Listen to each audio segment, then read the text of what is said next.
സർക്കാർ രൂപീകരണ ചർച്ചകൾക്കൊപ്പം ഡൽഹിയിൽ പാർട്ടി പുനഃസംഘടനാ ചർച്ചകളും. രാജ്നാഥ് സിംഗ്, അമിത്ഷാ ഉൾപ്പെടെയുള്ള നേതാക്കൾ ബി.ജെ.പി. ദേശീയ അധ്യക്ഷൻ ജെ.പി. നദ്ദയുടെ വസതിയിലെത്തി. യു.പി. മുഖ്യമന്ത്രി യോഗി ആദിത്യനാഥിനെയും ഡൽഹിയിലേക്ക് വിളിപ്പിച്ചിട്ടുണ്ട്. സംഘടനാ ജനറൽ സെക്രട്ടറി ബി.എൽ. സന്തോഷും ചർച്ചയിൽ പങ്കെടുക്കും. ആർ. അച്യുതൻ ഡൽഹിയിൽ നിന്ന് ചേരുന്നു കൂടുതൽ വിവരങ്ങളുമായി. അച്യുതൻ, എന്തൊക്കെ ആലോചനകളാണ് ഇപ്പോൾ നടക്കുന്നത് യോഗത്തിൽ?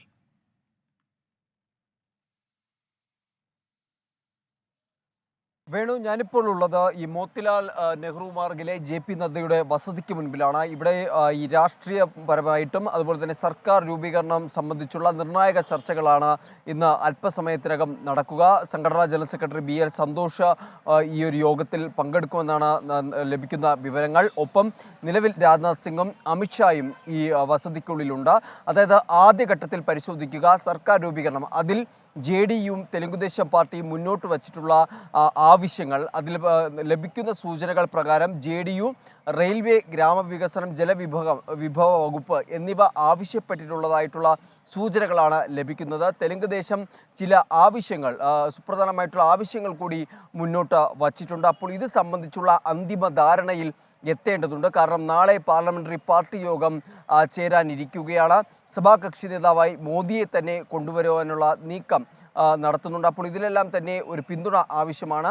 അതുകൊണ്ട് തന്നെ നിർണായക ചർച്ചകളിലേക്ക്, അതിൻ്റെ അവസാന ഘട്ടത്തിലേക്ക് കൂടി കടന്നിട്ടുണ്ട്.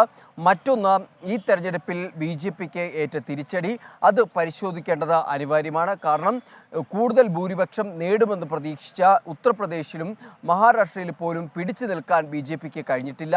ഹരിയാനയിലും വലിയ രീതിയിലുള്ള തിരിച്ചടി നേരിടേണ്ട ഒരു സാഹചര്യമുണ്ട്. അതായത് ഉത്തരേന്ത്യൻ സംസ്ഥാനങ്ങളിൽ ഹിന്ദി ഹൃദയഭൂമിയിൽ ബി.ജെ.പിക്ക് ഒരു തിരിച്ചടി ലഭിച്ചു.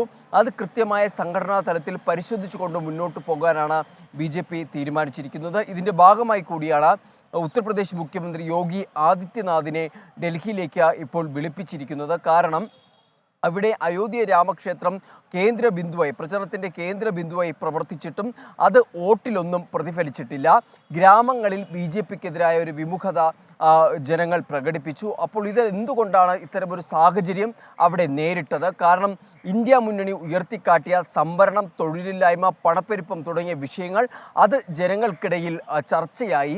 അതിൻ്റെ ഒരു പ്രതിഫലനം അവർക്ക് മേൽക്കൈ നൽകുന്നതിന് ഇടയാക്കി. അത് ബി.ജെ.പിക്ക് എന്തുകൊണ്ട് ആ വോട്ടുകൾ സംഭരിക്കാൻ കഴിഞ്ഞില്ല തുടങ്ങിയ കാര്യങ്ങളെല്ലാം പരിശോധിക്കുന്ന ഘട്ടത്തിലേക്ക് കടന്നിട്ടുണ്ട്. ഒപ്പം ആർ.എസ്.എസിൻ്റെ നിലപാട്, അത് ഈ തെരഞ്ഞെടുപ്പിൽ പല രീതിയിലും ബി.ജെ.പിക്ക് തിരിച്ചടിയായി എന്നതടക്കമുള്ള കാര്യങ്ങൾ രാഷ്ട്രീയ കേന്ദ്രങ്ങൾ അറിയിക്കുന്നുണ്ട്.